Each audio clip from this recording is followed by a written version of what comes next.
earliest surviving mention of the lost continent of Atlantis was passed down to us by the Greek philosopher Plato.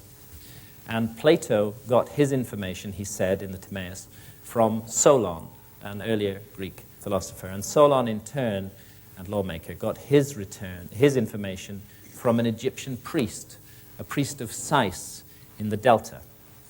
And what that priest said, referring to records going back more than 9,000 years before his time, was this. He said that our Earth is periodically visited by a gigantic cataclysm, and that every time this happens, mankind is forced to begin again like children, with no memory of what went before. And I suspect, I really do, that that's what we are. We're a species with amnesia. We're children who've forgotten our own parents. But those parents who were destroyed in that great cataclysm at the end of the last ice age, I'm now certain that some of them did survive, and that they settled in places like the high Andes, and most prominently of all in Giza, where the three great pyramids and the great Sphinx stand. And they, Robert and I are now convinced, found a way to pass down the memory of who they were and of the special, wondrous knowledge that they had to the future. They found a way to wake us up again. They created a kind of alarm clock for the planet, a beacon that would draw people towards it, and at the right time, when conditions were right, would wake us up. And when I look around the world today, amidst all the turmoil and killing and disaster, I also see a sign of hope. I see a great awakening of consciousness amongst open-minded people everywhere. I think that ancient beacon is working. I think the message that it has sent down the ages is beginning to come through loud and clear. I don't know if it was Freud that said that, but yeah, there was some event that made us switch to total ego instead. And so, I know what you're talking about. That's Julian Jaynes. Julian Jaynes, okay. yeah.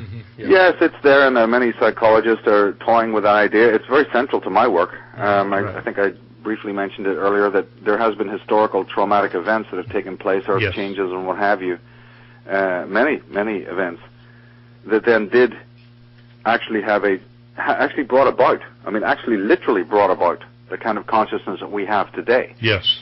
Basically it can be seen as a wound. It's like any trauma that hits you, like a car wreck or a big earthquake or something. Mm-hmm. You can see metaphors in daily life where a person's traumatized by some crazy thing that happened to them.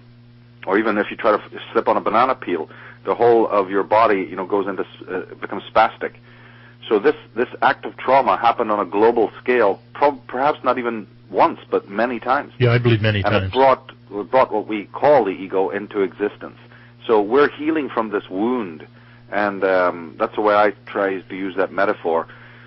When you look into all the myths of the world, they all talk about a great cataclysm and a great catastrophe that changed man, changed his body as well, changed his aging process, changed the way he ate food, changed the fact that he needed to galvanize into these kind of unsustainable communities, that he had to become a territorial creature, that he had to create inequalities and what have you. So if you can actually see it, it's right there. It's right there in the legends. It's right there in the ancient history of how man tried to survive when he was his consciousness was traumatized. So you have a lot of people talking about the physical trauma, but they don't often speak about what it did psychologically to us. Right. And also they don't really emphasize how recent this was. This trauma was just a heartbeat ago.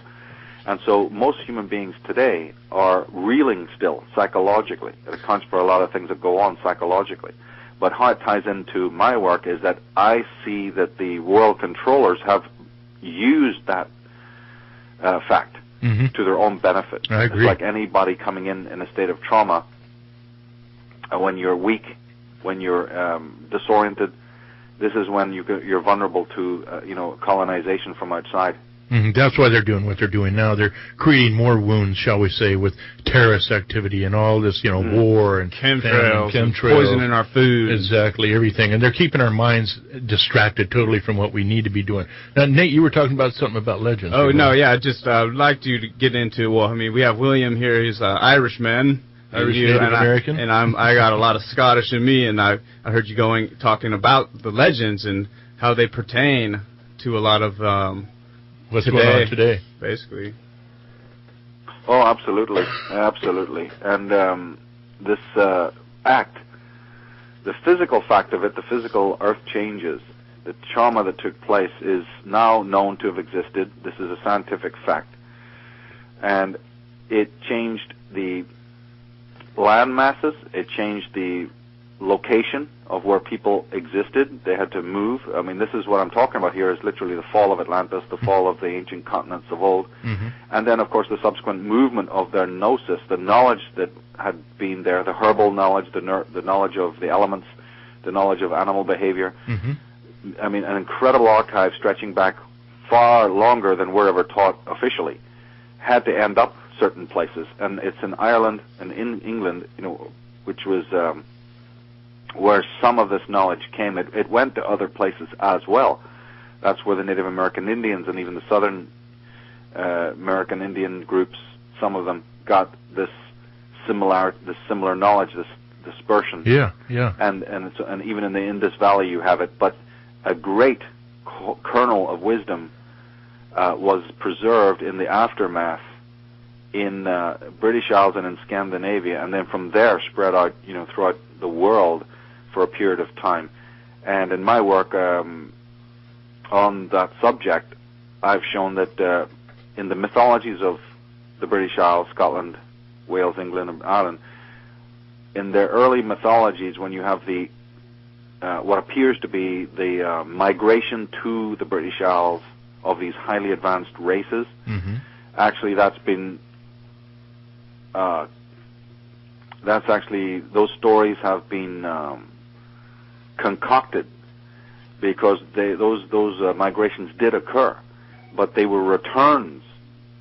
They were returns of people who originally existed in those countries but had to leave. I agree. Because few places more than the Northwest were wrecked. The worst damage ever done 10, 15,000 years ago was in the British Isles and in the Arctic and in northern Scandinavia, and so those lands had to largely be vacated. Devastation. And once that's understood, we have a completely different understanding of history.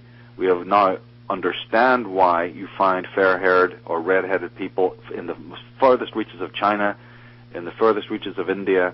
We understand why this is, and the controllers have done their devil best to try and just befuddle this information by talking about Aryan invasions and everything they can possibly come up with, all sorts of just complete gibberish that you find in the heads of most of these PhDs and intellectuals and historians and whatever you want to call them.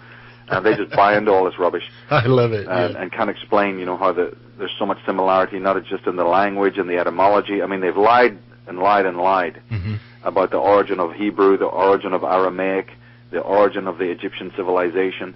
And the moment that you come up to speak about any of this, you just receive this backlashing from people who haven't the faintest idea in the world what on earth is going on. But when you really look at it deeply, you find out that there was just absolute chaos. Yes. So this picture of cavemen and all this nonsense, everything we're brought up with, it's just utter gibberish. Bogus. It just is it's now becoming unsustainable in mass. I mean, my form, I can't even keep up the speed on the new discoveries, the new things that are official. They're not even some fringe stuff that I'm dealing with. They're completely official accounts of this being discovered in Turkey and that being discovered in the Nile and this being discovered over here. Megaliths being discovered in the Balkans, with runes on them, and they're digging up corpses of red-headed women, whose hair was only plaited in a way that is only found in Denmark. The weaving in their clothes is only found in Denmark, and they're thousands of miles away, in places where we were assured, Now, of course, what happens is the BBC and various official groups start to co-opt this. They keep their tabs on what the underworld is doing, what the underground fringe people are doing, and when they realize, oh my God, this information is being published now by mavericks, gee, we better get onto it and pretend all along that we were into this. So they're toying with some of these ideas now because they have to. Yes. Because the ordinary man, the ordinary writer, the ordinary scholar is discovering these great secrets about biblical characters, about the origin of the tribes of Israel, about the British Isles, the origin of the Druids, the Aryan invasion, you name it. All are coming out of maverick minds. Yes. And therefore the mainstream is realizing, just like you've been speaking about, that, look, this timber is rotten. Their whole matrix of control is just rotten. It's falling apart. It's crumbling by the minute. It can't be rebuilt. It's just completely desiccated. And so now they have to then pour millions in to their own little goons, their own little authors, who come out with more mainstream stuff, saying, yeah, we knew this all along, you know. Yeah, we're the guys who discovered it. And they do this on all sorts of levels, even this leaking of information about the Knights Templars, the Dan Brown, all of this stuff, when you look at it, the Discovery Channel, History Channel, delving into, you know, whatever, the Maya calendar, and they're co-opting like nobody's business, hoping that the 300 million people who watch the TV but have no clue that there's a whole subculture of people who've been studying this for generations. Oh my goodness, look what we're discovering right now, because there it's on TV. And hopefully with all their pseudo-scholars on there, you know, these people who come in second fiddles, they're never going to mention Immanuel Velikovsky, they're never going to mention, you know, Commons Beaumont and all of these great, great people of the past, and so many others I could mention. No, they're just going to say, you know, here I am talking about it, and that's good to go for the mainstream people. So I'm glad, for one thing, that they have these discoveries, but I'm very, very, you know, irate about the methodology, the packaging of the way that they're doing it to make themselves look good.